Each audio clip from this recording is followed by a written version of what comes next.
Gente, eu queria começar lendo um versículo apenas, e vai ser sobre ele que nós vamos refletir na manhã de hoje. Esse versículo está na primeira carta de Paulo aos Coríntios, capítulo 6, versículo 11, e ele diz o seguinte: assim foram alguns de vocês, mas vocês foram lavados, foram santificados, foram justificados no nome do Senhor Jesus Cristo e no Espírito do nosso Deus. Amém. Eu escolhi como título para essa nossa mensagem de hoje, esforço próprio. Esse é o título da mensagem. Mas quanto ao tema, eu diria que eu vou continuar trabalhando com vocês um tema que eu já venho trabalhando há 2 semanas. E o tema é o seguinte: eu tenho colocado para vocês uma pergunta central, e a gente está tentando responder essa pergunta. Qual é a pergunta? A pergunta é: por que, apesar de tantas riquezas que estão presentes na nossa fé, na fé cristã, por que tantas pessoas ainda vivem vidas aquém desse potencial e dessa riqueza que está colocada à nossa disposição? A nossa fé é uma fé riquíssima, a nossa fé presenteia, por assim dizer, a nossa vida com uma riqueza enorme, e no entanto ainda existem tantas pessoas que vivem aquém daquilo que poderiam viver em Deus, não é? Da vida que poderiam viver em Deus. A gente viu já nas 2 semanas passadas, algumas respostas para essa questão. E hoje eu quero considerar uma outra resposta. Quero ver com vocês uma outra razão pela qual tanta gente vive aquém do que poderia de fato viver como filho e filha de Deus que nós somos. Essa razão que eu quero estudar com vocês hoje é uma razão muito simples e é também extremamente comum. Vocês sabem, gente, que eu acho que todos nós concordamos que ser cristão significa viver uma nova vida. Ser cristão significa que a nossa vida se torna uma vida diferente daquela que nós vivíamos até o momento da nossa conversão. É muito importante, isso está muito claro no Novo Testamento, que ser cristão significa uma mudança radical de vida. Isso está muito claro, mas é muito importante enfatizar isso, sobretudo hoje em dia, quando nós vivemos esse fenômeno que eu tenho mencionado, eu citei isso na semana passada, esse fenômeno das chamadas conversões culturais, ou seja, pessoas que se tornam membros da igreja, que trocam de religião, por assim dizer, mas que não experimentam uma conversão verdadeira, genuína. Então é importante ter em mente que ser cristão é sim ser convertido, é experimentar uma mudança radical, e essa mudança me parece que ela está muito clara naquele versículo forte de Colossenses 1,13, quando Paulo diz o seguinte: pois Ele, falando sobre Deus, Deus, nos resgatou do domínio das trevas e nos transportou para o reino do seu Filho amado. Como diz a versão mais antiga, Ele nos libertou do império das trevas, né, desse reino maligno das trevas, e nos transportou para o reino do Filho do seu amor. Experimentar essa mudança, experimentar essa transformação, é o que significa se tornar cristão. Ou se você quiser uma outra colocação que Paulo faz, até com um pouco mais de clareza sobre o mesmo tema, está na segunda carta que ele escreveu aos Coríntios, no capítulo 5, versículo 17, onde Paulo escreve o seguinte: portanto, se alguém está em Cristo, é nova criação. As coisas antigas já passaram, eis que surgiram coisas novas. Então, gente, vejam, essa transformação, esse processo no qual o que havia de antigo na nossa vida é substituído por uma realidade nova, isso é parte fundamental da nossa experiência cristã. No entanto, e é aí que está o problema que eu quero analisar hoje com vocês, no entanto, muita gente passa pela vida cristã como se eles, pessoalmente, tivessem que operar essa transformação na vida deles. Estamos ouvindo que há uma transformação radical e que isso, ser transformado, não é? É que, de fato, é o que significa ser cristão. Mas, como eu disse, tem muita gente que pensa que precisa realizar essa transformação com base nas suas próprias forças. Em resumo, são pessoas que acham que podem viver uma nova vida em Cristo, podem apresentar, né, uma vida transformada com base nos seus próprios esforços. Ora, toda pessoa que tenta isso não consegue, e aí desanima. E o resultado desse desânimo é a vivência de uma vida cristã superficial. A pessoa vai vendo que não consegue se transformar, que não consegue se modificar, não é, por mais que ela tente, e a partir daí muita gente continua na igreja por anos e anos, mas continua vivendo uma vida superficial, uma vida, como eu venho dizendo, aquém daquilo que ela efetivamente poderia viver. Eu diria que esse tipo de tentativa, essa história de tentar mudar a própria vida com base nas suas forças, é algo sempre muito decepcionante, muito frustrante, porque vejam bem, não foi isso que Deus planejou para nós. Deus sabe muito bem que nós não temos condições de nos mudar, nós não conseguimos transformar a nossa vida, nós não conseguimos mudar o nosso jeito de ser e de viver. E justamente por isso, Deus, na sua graça, decidiu que é Ele quem transforma as nossas vidas.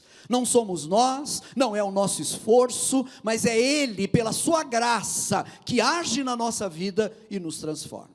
Então percebam que a raiz de uma vida superficial, aquém daquilo que nós poderíamos viver, para muitas pessoas, está nisso, no fato de que elas passam a vida cristã tentando mudar-se a si mesmas, tentando se transformar pelos seus próprios esforços, ao invés de confiarem no poder de Deus para transformar efetivamente as suas vidas.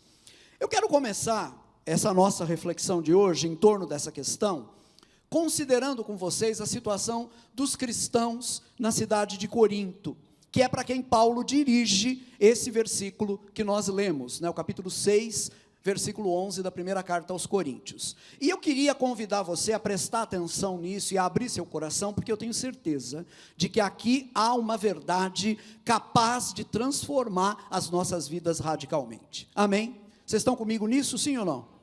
Estão aqui? Ok. Então eu começo falando um pouquinho sobre os coríntios, né? Esses nossos irmãos lá do passado, e as suas coisas antigas. Vamos pegar essa expressão aqui, lá do texto de 2 Coríntios 5,17, né? Vamos falar um pouquinho dos coríntios e das suas coisas antigas. Bom, Corinto era uma cidade famosa no mundo antigo, pelo nível de imoralidade que era praticado ali. Eu acho muito interessante dizer isso, porque vejam bem, não eram os cristãos que olhavam para Corinto e diziam, que cidade terrível, não é? Que cidade imoral. Não eram nem os judeus que faziam isso. Quem chamava Corinto de a cidade mais imoral que havia, eram os próprios gregos, eram os próprios pagãos. Eles olhavam para Corinto, vejam, os pagãos que não eram assim nenhum exemplo de moralidade. Mas eles olhavam para Corinto e diziam, é a cidade mais imoral que existe. Gente, me entendam, isso é uma coisa louca. É mais ou menos como se a gente pegasse, por exemplo, né, São Paulo, Rio de Janeiro, Nova York e Los Angeles, pegássemos essas três cidades, e essas quatro, né, eu coloquei mais uma aqui na lista agora, pegássemos essas quatro cidades, e essas quatro cidades dissessem, olha, existe uma cidade X que é a mais imoral de todas. Olha, para essas cidades dizerem que há uma cidade ainda mais imoral do que elas, e eu acho que eu peguei, sem sombra de dúvida, as quatro cidades mais imorais no nosso mundo ocidental, e citei para vocês aqui, né? Se elas pudessem acusar de imoralidade uma outra cidade, é mais ou menos de uma coisa assim que eu estou falando, quando eu digo que os gregos, eles mesmos, acusavam Corinto de um altíssimo nível de imoralidade. Para vocês terem uma ideia, os próprios gregos chegaram a criar um verbo, é o que a gente chama de um neologismo, né? Uma palavra que foi criada por eles. Eles criaram na língua grega um verbo que traduzido seria mais ou menos assim, seria corintianizar. E o que é que significava esse verbo na língua grega? Korintianzestai em grego. O que é que significava corintianizar? Agir como um coríntio. Mas sim, o que significa agir como um coríntio? Agir como um imoral. Viver na imoralidade. Então, quando alguém dizia, né, aquele cara corintianiza, estava na verdade dizendo, ele vive na imoralidade. Essa era a realidade de Corinto. E foi nessa cidade que, pela graça de Deus, Paulo começou um trabalho, levantou uma igreja pela graça de Deus, e o Senhor Jesus ali transformou a vida de homens e mulheres. Bom, no capítulo 6 da primeira carta aos Coríntios, especialmente nos versículos 9 e 10, Paulo dá para a gente uma lista impressionante dos pecados que eram cometidos por aqueles irmãos e irmãs que agora estão ali naquela comunidade como convertidos. É interessante, porque não é uma lista exaustiva, completa, ele dá uma lista ali, eu diria que representativa dos pecados que eram cometidos por aquelas pessoas, né? Eu não vou aqui me dedicar a analisar essa lista, porque o meu objetivo aqui é bem outro, tá? Se vocês tiverem curiosidade, eu sugiro que vocês leiam em casa, e aí vocês vão poder fazer isso por vocês mesmos, né? O ponto que eu quero trabalhar com vocês aqui é o seguinte: essa lista de pecados reflete uma série de hábitos e práticas que os seres humanos, eu e você, por uma razão ou outra, acabamos desenvolvendo. Todas essas práticas, que nós chamamos de pecados, têm uma origem única. A origem dessas práticas é aquilo que nós chamamos de pecado, no singular. Eu estou usando aqui a palavra pecado no singular, para indicar o quê? De acordo com o Evangelho, o que significa pecado no singular? Pecado no singular é o desejo de viver por conta própria. O desejo de viver uma vida independente de Deus. O desejo de viver fora da vontade de Deus, ou seja, viver fora dos padrões de Deus. Pois bem, gente, o pecado, de acordo com a Bíblia, o pecado no singular é o princípio que domina a vida de todo ser humano que está fora de Jesus Cristo. A humanidade se divide em dois grandes grupos: aqueles que estão fora de Jesus Cristo e aqueles que estão em Jesus Cristo. E como é que se passa de um grupo para o outro? Através da conversão. Quem está fora de Jesus Cristo tem a sua vida controlada por um princípio chamado pecado, no singular. E o que é esse princípio? É uma força que motiva essa pessoa sempre a fazer aquilo que é contrário à vontade de Deus. Leva essa pessoa sempre a procurar sua própria vontade, a estabelecer o seu próprio reino, a fazer o que lhe dá na telha, a viver segundo os seus padrões e ideias. Essa é a dinâmica de todo ser humano que está fora de Deus, fora de Jesus Cristo. É o que o Novo Testamento chama de o ser humano natural. A gente encontra essa expressão, por exemplo, em 1 Coríntios 2,14. Um texto que, aliás, eu citei na semana passada, hoje eu estou citando aqui, numa outra tradução.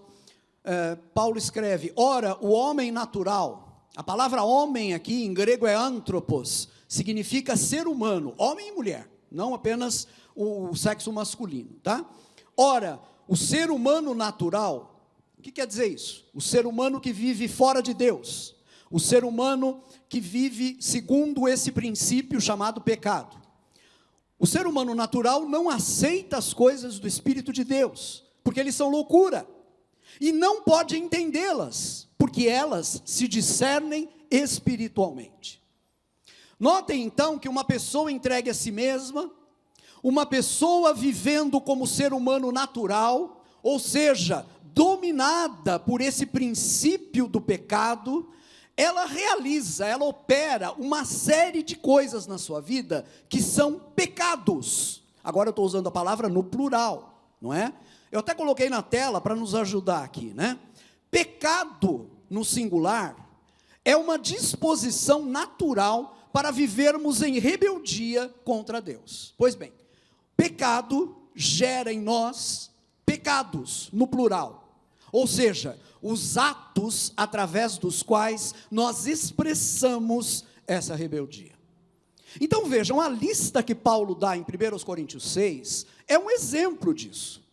E aqui tem uma coisa muito importante, eu queria chamar a sua atenção para isso, né? Eu aprendi há muitos anos atrás com o Anésio, Silas e o Fernando vão se lembrar certamente disso, o Anésio ensinou várias vezes para a gente. Eu aprendi com o Anésio, e até coloquei na tela também para vocês, né, porque a gente tem que dar autoria quando a gente cita, né? O Anésio nos ensinou, muitos anos atrás, o seguinte: um ato repetido várias vezes torna-se um hábito. E um hábito praticado de forma repetida torna-se um traço do caráter. Compreendem? É isso. Um ato que eu repito muitas vezes, ele se torna um hábito. Vai virando um hábito fazer aquilo, né? E esse hábito, se for muito praticado, se for consecutivamente praticado, ele vai acabar se tornando um traço do caráter. O nosso caráter, queridos, é aquilo que nos caracteriza, né? É fácil entender por aí, né? O nosso caráter é algo que pode ser deformado pelas coisas que nós praticamos. Se nós praticamos atos ruins, se nós nos entregamos a coisas que desagradam a Deus, essas práticas vão se tornando habituais, acabam se tornando um traço do nosso caráter, e ao se tornarem um traço do nosso caráter, deformam o nosso caráter. As coisas que a gente pratica repetidas vezes acabam aderindo a nós. Vejam bem, nós não éramos aquelas coisas, elas não faziam parte da gente, mas elas acabam aderindo a nós, acabam se tornando uma espécie de segunda natureza, como uma roupa que a gente veste. Você não é a roupa que você está vestindo, não é? Mas de tanto praticar algumas coisas, aquelas coisas acabam aderindo em nós, né? Como se fosse agora aquela roupa que eu não consigo tirar mais, né? A gente se torna tudo isso porque a gente obedece a essa inclinação da nossa natureza pecaminosa, a essa tendência que nos leva a viver em rebeldia quanto à vontade de Deus. Então, é interessante pensar isso, né? Não é por acaso que Paulo está trazendo à memória daqueles coríntios aquela lista de coisas que eles faziam antes da sua conversão. Mas antes de prosseguir, deixa eu mencionar uma coisa que para mim aqui tem uma beleza fantástica, imensa. Na verdade, enquanto eu estava ali adorando a Deus, eu pedi a Deus que permitisse que a gente enxergasse a beleza que está por trás disso que eu vou falar agora, porque isso é lindo demais. De todos os campos missionários que Paulo poderia visitar, o mais desanimador em termos humanos era Corinto. Uma cidade com aquela reputação de ser a mais imoral no mundo grego todo, né? Um contexto onde Paulo, quando chega para começar o seu ministério ali, você pode ler a narrativa sobre isso em Atos capítulo 18, quando ele chega para começar seu ministério ali, nessa mais imoral de todas as cidades, ele encontra uma oposição enorme por parte dos judeus. Os judeus começam a se opor e a criar problemas para o ministério de Paulo. Pois bem, nesse contexto humanamente desanimador, vejam que belíssima experiência Paulo tem. Isso está registrado em Atos 18, versículos 9 a 11. Certa noite o Senhor falou a Paulo em visão. Jesus apareceu para Paulo e disse a ele: não tenha medo. Continue falando e não fique calado, pois estou com você e ninguém vai lhe fazer mal ou feri-lo, porque tenho muita gente nesta cidade. Assim, Paulo ficou ali durante 1 ano e meio, ensinando-lhes a palavra de Deus. Gente, eu acho isso lindo. Na cidade mais imoral daquele tempo, Jesus diz: eu tenho muita gente nessa cidade. Ou seja, tem muita gente aqui que eu quero transformar, tem muita gente aqui que eu quero pegar, resgatar, trazer para o meu reino, tirar do império das trevas e transportar para o meu reino, transformar suas vidas, modificar suas vidas. Não importa o tamanho da lista de pecados que eles tenham cometido, não importa o quanto esses pecados de tão repetidos deformaram o caráter deles, isso não interessa. Jesus está dizendo que precisa de Paulo ali naquela cidade, para que essas pessoas possam ouvir a palavra de Deus e possam ser alcançadas e transformadas pela palavra de Deus. É isso. Deus queria alcançar os coríntios, tirando eles dessa vida de pecado, transformando as coisas antigas da vida deles numa realidade totalmente nova. Irmãos, irmãs, queridos e queridas, essa é a beleza do Evangelho.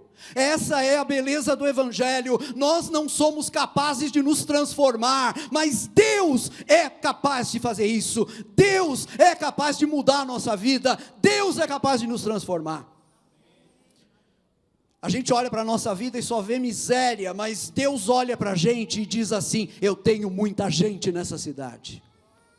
Deus olha para a gente e diz, feito a letra de um cântico antigo, é Deus falando: deixa meu rio passar, deixa meu rio fluir, o que você não pode fazer, eu farei, deixa o meu rio passar.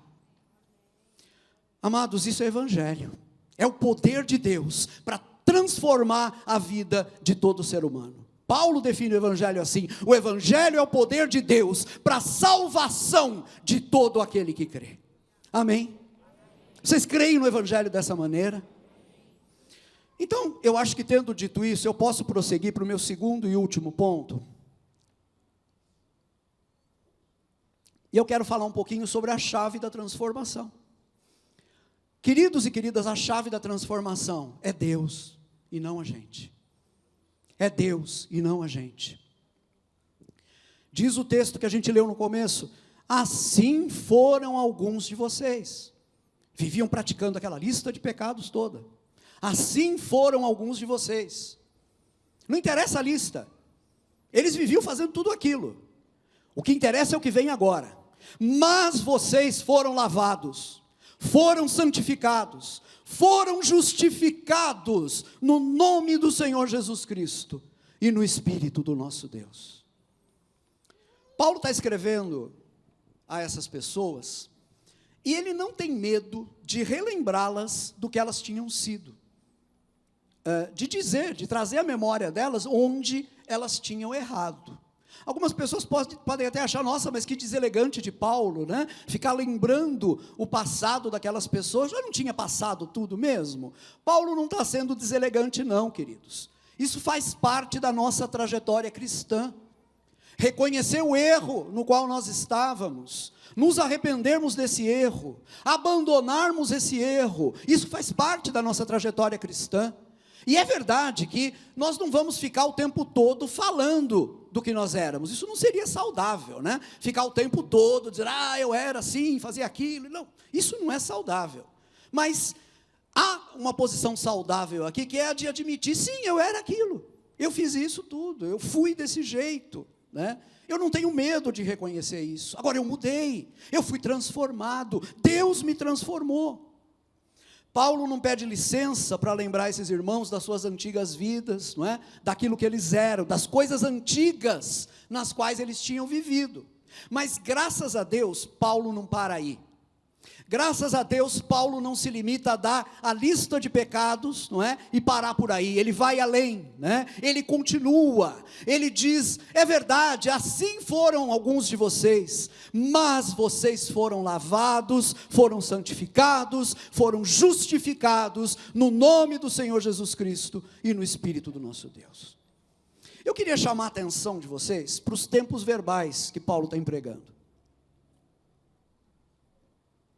Vocês leram aqui: vocês foram lavados, foram santificados, foram justificados. No grego aqui a gente tem uma voz que a gente chama de voz média. O português não tem isso, o português só tem voz ativa e voz passiva. O grego tem uma voz média, que nesse caso aqui, funciona mais ou menos como a nossa voz passiva. Por isso a tradução colocou os verbos na voz passiva. Gente, vamos recordar um pouquinho as aulas de português. O que é a voz passiva? Voz ativa é quando você diz assim: eu me lavei. Isso é voz ativa. Voz passiva é quando você diz: eu fui lavado, né? Vejam que a palavra de Deus não está dizendo, né, mas vocês se lavaram, mas vocês se santificaram, mas vocês se justificaram. De jeito nenhum. Se a palavra dissesse isso, não seria cristianismo, não seria evangelho. O que é que a palavra de Deus está dizendo? Mas vocês foram lavados, foram santificados, foram justificados. Ou seja, o agente da ação não são os coríntios, o agente da ação é Deus. O agente não sou eu que me lavo, o agente é Deus, foi Deus que me lavou. Um outro detalhe importante sobre o tempo verbal empregado aqui no grego, é que no grego o que está empregado é um tempo chamado aoristo. O aoristo é uma forma muito especial de passado na língua grega. Ele indica um ato que aconteceu de uma vez por todas lá atrás, e não precisa ser repetido, ele já foi feito. Em outras palavras, eu não preciso ser lavado, eu já fui lavado, eu já fui santificado, eu já fui justificado. Vocês estão me acompanhando? Eu sei que por volta do meio-dia, uma aula de grego não cai bem, mas enfim, né? Eu tenho certeza que vocês vão suportar isso comigo, para a gente chegar num ponto que vai ser importante, né? Mais um pequeno detalhe sobre a língua grega nesse versículo. Não está na tradução, porque os tradutores quiseram deixar o texto bonitinho, mas no grego, Paulo se repete. No grego, Paulo repete 3 vezes a adversativa mas. É como se ele escrevesse assim, aqui seria uma tradução mais literal do grego. Assim foram alguns de vocês, mas vocês foram lavados, mas vocês foram santificados, mas vocês foram justificados. Eu acho importante recuperar essa ênfase de Paulo no mas. Um dos meus professores, na época que eu estudava teologia, ele costumava dizer que o mas é uma das palavras mais importantes no Evangelho, porque diz o Evangelho que nós éramos pecadores, mas Deus nos salvou. Então esse mas vale tudo, esse mas é um presente de Deus para nós. E Paulo repete 3 vezes o mas aqui no grego, não é? Porque ele está tentando deixar claro para aquele pessoal a diferença entre o que eles eram e o que eles são agora. Vocês eram sim tudo isso, mas vocês foram lavados, mas vocês foram santificados, mas vocês foram justificados. A coisa mudou, a realidade é outra. Hoje vocês são outra coisa por causa da ação de Deus na vida de vocês. A vida de vocês mudou. Vamos analisar rapidamente esses 3 pontos aqui. Mas vocês foram lavados. Ok. Na Bíblia, a água é uma metáfora, é um símbolo muito forte, tanto para o renascimento, quanto para a purificação. Na conversa que Jesus tem com Nicodemos, por exemplo, Jesus diz para Nicodemos era um grande líder entre os religiosos judaicos da época, né? Foi ver Jesus de noite, porque tinha medo de ser visto à luz do dia, conversando com Jesus.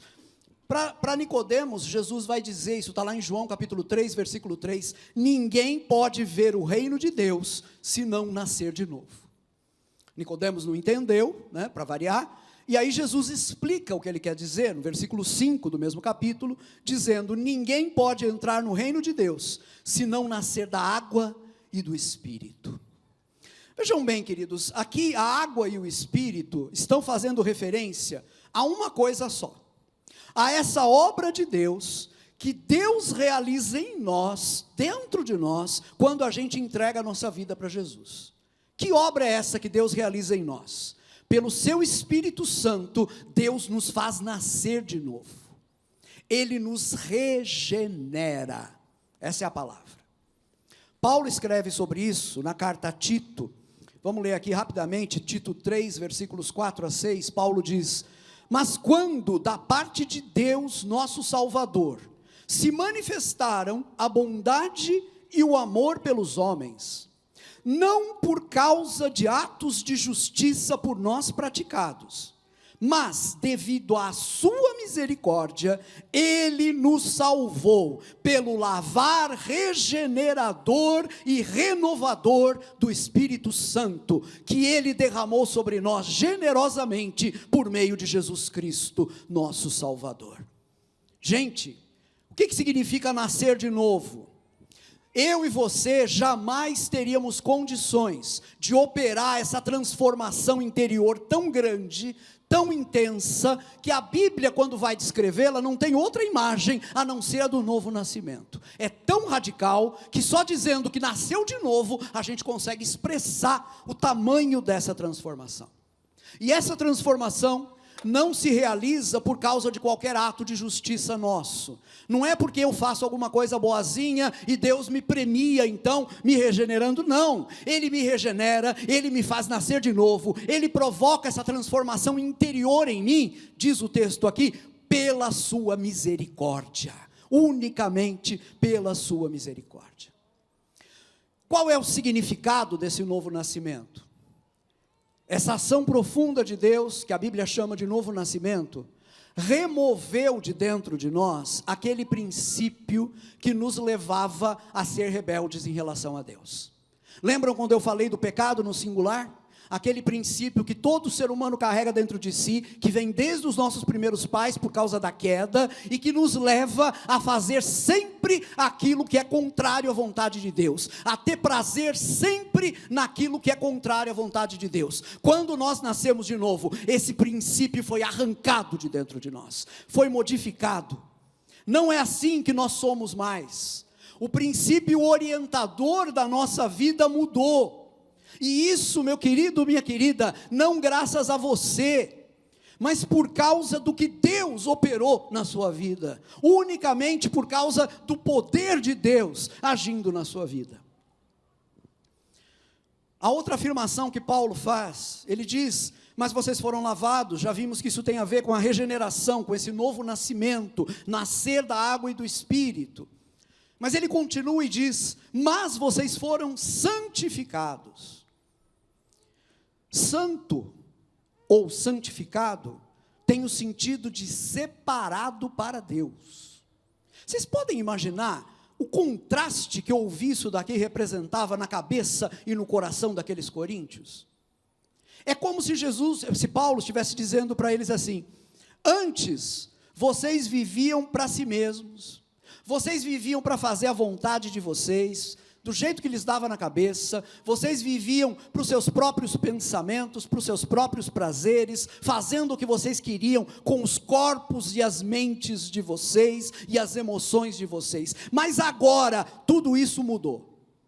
Agora, diz Paulo para eles, vocês não querem mais viver como vocês viviam antes. Vocês não querem mais viver de acordo com a antiga vida, porque vocês foram regenerados. Vocês nasceram de novo. E mais, agora, vocês que antes eram veículos para as imundícies do mundo, agora vocês estão separados para o uso de Deus, vocês pertencem a Deus, agora não são mais as imundícies do mundo que habitam vocês, agora é o Espírito Santo de Deus que habita vocês, vocês foram transformados. É verdade, e é muito importante dizer isso,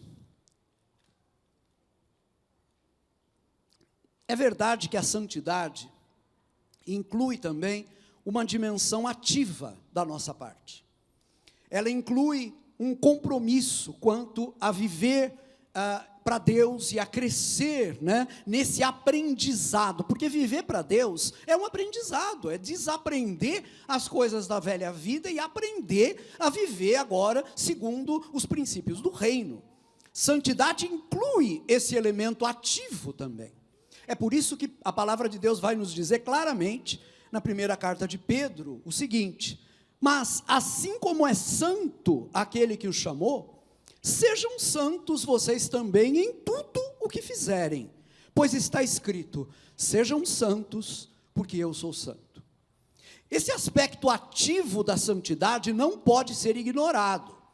Agora, eu queria que vocês compreendessem, gente, que embora esse aspecto ativo esteja presente, ele só é possível porque primeiro Deus operou na minha vida, primeiro Deus realizou uma transformação na minha vida, tá? A diferença é que agora, eu e você sabemos que não está em nós a força para prosseguir nesse caminho, não está em nós a força para desejar a santidade. Agora, tudo isso é feito por causa da ação de Deus na nossa vida. Essa força não é nossa, mas ela é uma força que nos foi dada por Deus. Eu estou descrevendo aqui a situação de todo homem e mulher que já passou pela experiência da conversão. Antes, você vivia para o pecado. Antes, desobedecer a Deus e fazer a sua própria vontade era natural para você. Você, no pecado, era como um peixe dentro da água. Você se sentia no seu ambiente. Agora, a coisa mudou. Você, ainda que você peque, não é? Porque a gente peca eventualmente, você não se sente à vontade com o pecado. Vocês estão me compreendendo? Você não se sente à vontade com o pecado. Pecar para você agora é uma coisa estranha. Quando acontece, aquilo te incomoda, não é? Você se sente fora do lugar, você sente que tem alguma coisa errada na sua vida. E por mais que as filosofias do presente século, não é, se servindo de todos os instrumentos, tentem dizer para você que você não deve ligar para esses sentimentos, não, isso daí, imagina, não é? É coisa retrógrada, é do passado. Dentro de você, você sabe quando você está pecando e está fazendo algo fora da vontade de Deus, e você percebe que isso não é mais natural para você. Querido, querida, você mudou, você foi transformado. É uma outra a sua realidade agora. Então, mesmo esse elemento ativo, a gente tem que compreender, né? Eu desejo a santidade, você deseja a santidade agora que você está convertido, mas eu e você sabemos, não é com a nossa força que a gente se torna santo, não é pelo que nós fazemos, mas é porque Deus lá atrás já fez uma obra na nossa vida. Nós vamos continuar crescendo nessa obra, mas Ele já nos santificou, amém? E em último lugar, Paulo diz, mas vocês foram justificados. O verbo aqui significa declarados justos. E como vocês sabem, esse é o grande tema que Paulo desenvolve nos 5 primeiros capítulos da sua carta aos Romanos. Resumindo aqui, aliás, fazendo o resumo que o próprio Paulo faz ali no texto, né? Paulo vai dizer para a gente, isso está lá em Romanos 3:23, pois todos pecaram e estão destituídos da glória de Deus. Se Paulo parasse aqui, seria terrível, mas graças a Deus ele não para. Agora há pouco eu disse que a gente tem que ser grato a Deus pelo mas do Evangelho, né? E eu vou acrescentar e dizer que nós temos que ser grato a Deus pela vírgula do Evangelho. Me permitam apresentar a vocês a vírgula do Evangelho. Vamos ver aqui na tela o texto de Romanos 3, 23 a 26. Paulo escreve, pois todos pecaram e estão destituídos da glória de Deus. Ponto. É isso que está aí? Não tem um ponto ali, graças a Deus. Se tivesse um ponto ali, seria o desespero absoluto para nós. Mas o que tem ali não é um ponto, o que tem ali é uma vírgula. Pois todos pecaram e estão destituídos da glória de Deus, vírgula, sendo justificados gratuitamente por sua graça, por meio da redenção que há em Cristo Jesus. E aí Paulo vai explicar isso. Deus o ofereceu, ou seja, Deus ofereceu Jesus como sacrifício para propiciação. Essa palavra significa sacrifício que remove a culpa. Mediante a fé, pelo seu sangue, demonstrando a sua justiça. Em sua tolerância, Deus havia deixado impunes os pecados anteriormente cometidos. Mas, no presente, demonstrou a sua justiça, a fim de ser justo e justificador daquele que tem fé em Jesus. Queridos e queridas, isso é o Evangelho. O que é que essa grandiosa verdade está nos ensinando? Ela está nos dizendo hoje, dia 19 de junho, ao meio-dia e 25 da manhã, Ele está nos dizendo que se eu tenho fé em Jesus, os pecados que eu cometi já não fazem mais parte de uma acusação dirigida contra a minha vida. Eu os cometi, é verdade, eu me lembro deles, não é? Eu não esqueci, eles aconteceram. Eu era culpado de todos eles, mas alguém perfeito levou essa culpa sobre si, naquele dia terrível, no madeiro da cruz. Ele levou essa culpa sobre si, ele foi castigado por cada um dos meus pecados, e agora quando Deus olha para mim, Ele diz, é inocente. Ele olha para mim e diz: não tem pecado. Ele olha para mim e diz: é justo diante de mim. Gente, que grande riqueza é a riqueza da nossa fé. Vocês lembram o que é que Jesus disse para Paulo lá em Corinto, naquela visão? Atos 18. Eu tenho muita gente nessa cidade, diz Jesus. E é isso que Deus está dizendo hoje, nessas metrópoles da imoralidade, São Paulo, Rio de Janeiro, Nova York, Los Angeles, e até mesmo aquelas vilas pequenininhas, onde o pecado, apesar de ser um lugar pequeno, está presente, também está enraizado. O que Jesus está dizendo para todos esses centros é: eu tenho muita gente nesses lugares, gente que está no pecado, sem identidade, perdido, no meio da lama, na sujeira, mas que eu posso transformar, porque o Evangelho é o poder de Deus, para a salvação de todo aquele que crê, para a transformação de todo aquele que crê. A obra de Jesus, regeneradora, santificadora, justificadora, alcançou aqueles coríntios, e alcança homens e mulheres hoje, no nosso tempo também. Muita gente desanima na sua caminhada cristã, e muita gente, aliás, nem começa essa caminhada, porque imaginam que vão ter que operar essa transformação dentro de si mesmos, com base nas suas forças. Eu vou ter que mudar, eu vou ter que me transformar, mas eu não consigo deixar de fazer isso ou aquilo, eu não consigo deixar de ser do jeito que eu sou. Irmãos, a mensagem do Evangelho é: não somos nós que nos modificamos, não é o nosso esforço próprio que nos salva. A mensagem do Evangelho é: Deus é quem nos transforma. Então, quando se trata dessas questões estruturais da nossa vida, e eu falo estruturais porque tem a ver com isso mesmo, tem a ver com a estrutura da nossa vida. Eu falei de um princípio que nos levava a pecar, a viver contra Deus, e Deus nos transforma interiormente para que isso mude. Gente, quando se trata dessas questões estruturais, nós temos que dirigir o nosso olhar para Deus, porque é a graça de Deus que pode agir nas nossas vidas e nos transformar. Irmãos, não tem evangelho, não resta evangelho para a gente pregar, se a gente não reconhecer que Deus, e apenas Deus, tem esse poder de nos transformar. Primeiro, removendo da gente, através do novo nascimento, aquele princípio que nos levava a viver em rebeldia contra Deus, o pecado no singular, isso em primeiro lugar. Depois, nos declarando justos, ou seja, dizendo que todo o pecado que eu cometi, apesar de eu ter cometido, ele já foi castigado em Jesus, e que eu estou livre desse peso, eu não preciso carregar esse peso mais.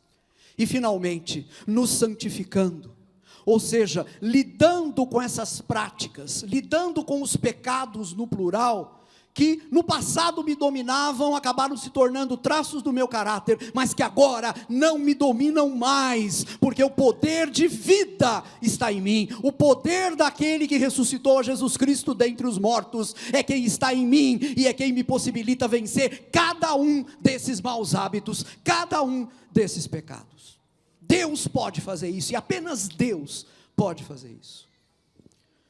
Eu quero terminar usando uma imagem que o Antigo Testamento nos traz, e que tem tudo a ver com isso que eu estou falando com vocês hoje.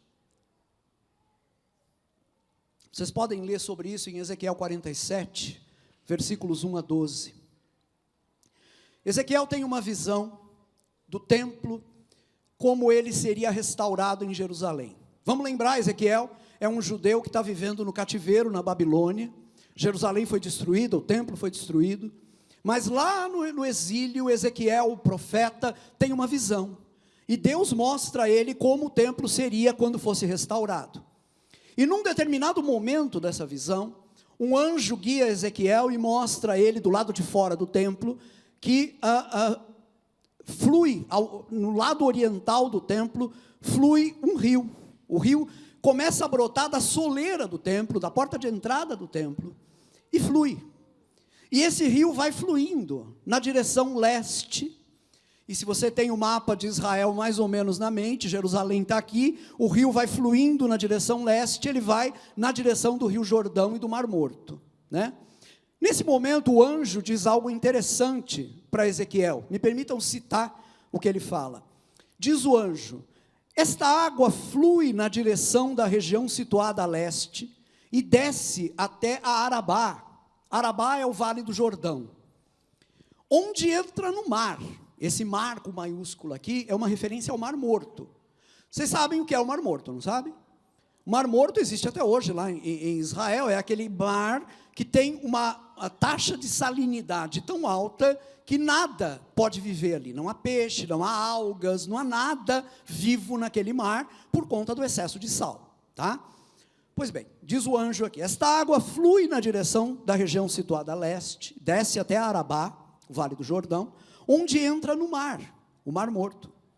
Quando deságua no mar, a água ali é saneada. Por onde passar o rio, haverá todo tipo de animais e de peixes, porque essa água flui para lá e saneia a água salgada, de modo que onde o rio fluir, tudo viverá. Eu vou repetir essa última frase: de modo que onde o rio fluir, tudo viverá. Irmãos, queridos, queridas, Deus não está preocupado com o Mar Morto. Deus está preocupado com o Mar Morto da minha vida e da sua vida. Essa palavra aqui é para nós. Esse templo que está sendo restaurado aqui não é o templo de Jerusalém, é a igreja. E o que Deus está dizendo aqui é que da igreja vai fluir um rio, e esse rio vai trazer vida por onde ele passar. Esse rio vai tocar o Mar Morto de muitas vidas, e onde esse rio tocar, aquilo que antes tinha apenas morte, vai ter vida a partir desse momento. Esse rio é a água do Espírito, é o lavar regenerador e renovador do Espírito Santo, como diz Tito capítulo 3. O que é que o Espírito Santo faz nas nossas vidas?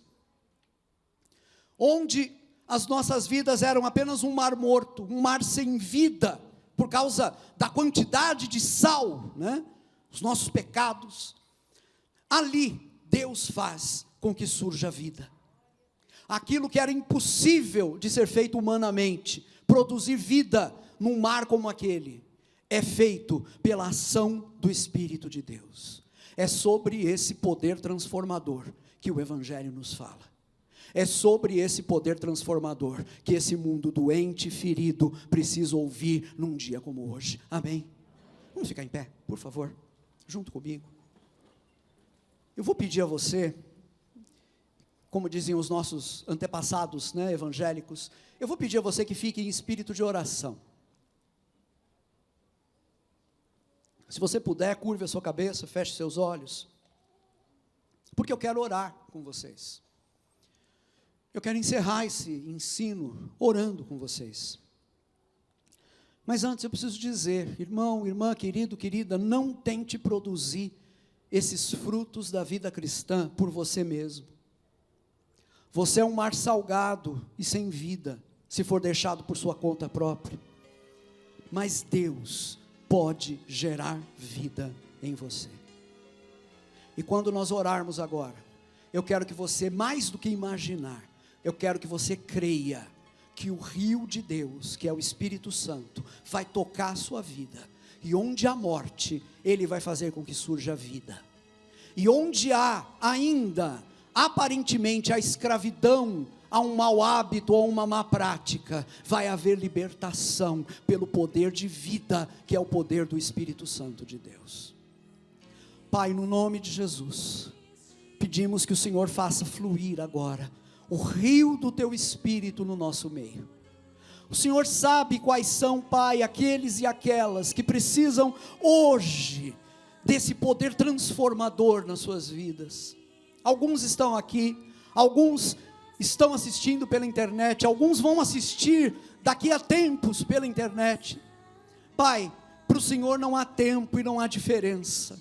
que o teu Espírito Santo agora realize esse milagre de transformar as lagoas salgadas das vidas dos meus irmãos e irmãs, essas lagoas, esses espaços onde não há vida, transformar isso em água viva, cheia de vida, para a glória do teu nome, Pai. Que cada um deles e delas experimente agora essa transformação, que apenas o Senhor pode gerar na nossa vida, para a glória do teu nome, em nome de Jesus, amém, amém e amém. Irmãos, é na vida cotidiana que a gente vê a transformação de Deus. Na fé cristã tudo é pela fé, não é? Então, creia na obra que Deus está realizando na sua vida, e você vai ver o poder de Deus triunfando em você, dia a dia. Creia nisso, amém? Amém? Deus é bom com você? Sim? Você pode aplaudir a Ele por isso?